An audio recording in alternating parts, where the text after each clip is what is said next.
If you died, would you want your spouse to move on? Me and Amelia talked about it, but never thought it'd actually happen. Everything was perfect. High school sweethearts, married at 20, had a kid at 25. I was an engineer and Emmy stayed home with our boy. The future was ours. Then, I got into an accident at work. A steel beam fell, nearly crushing me flat. I survived, but slipped into a coma. The doctors didn't know if and when I'd wake up. Emmy was wrecked, but had to go on for our kid. 4 years was gone in a flash. Emmy went back to work, raised our boy alone and prayed I'd wake up. Her hope faded as time went by.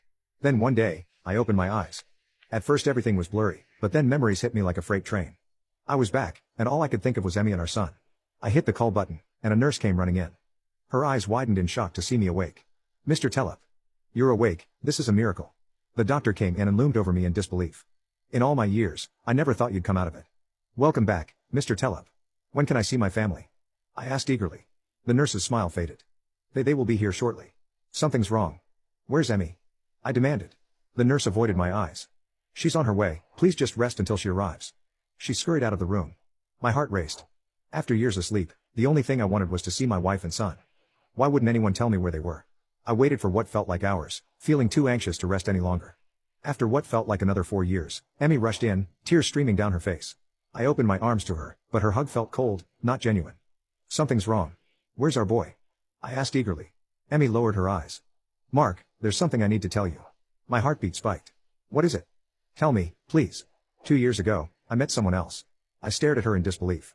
"What do you mean, you met someone else?" "His name is Paul. He's a divorce lawyer. He treated us right, when we needed it." Emmy raised her eyes to mine, full of remorse. "We're getting married in a month." It felt like the floor dropped out from under me. "Married? But you're my wife." "I'm awake now, everything can go back to normal." Emmy shook her head sadly. "I'm so sorry, Mark. You were gone for so long, I thought you were never coming back. Paul was there for us when we needed him. He's a good man. But I'm here now," I said desperately. "Doesn't that change anything? You still love me, don't you?" "Of course I still love you," Emmy cried. "You're the father of my child, my first love. But that life ended 4 years ago. I had to say goodbye to the future we planned, and now it's too late." I felt like I'd been gut-punched. While I was stuck in limbo, the world marched on without me. Emmy saw the life we'd built crumbling away, and found hope again. Our boy needed a father, and Paul was there for them. Emmy apologized over and over. Said she never stopped loving me, never stopped hoping I'd wake up. But life slips away fast, and love found her again when she needed it most. They were happy, and she wanted me to understand that. I forced a smile and said I was glad, wishing them the best.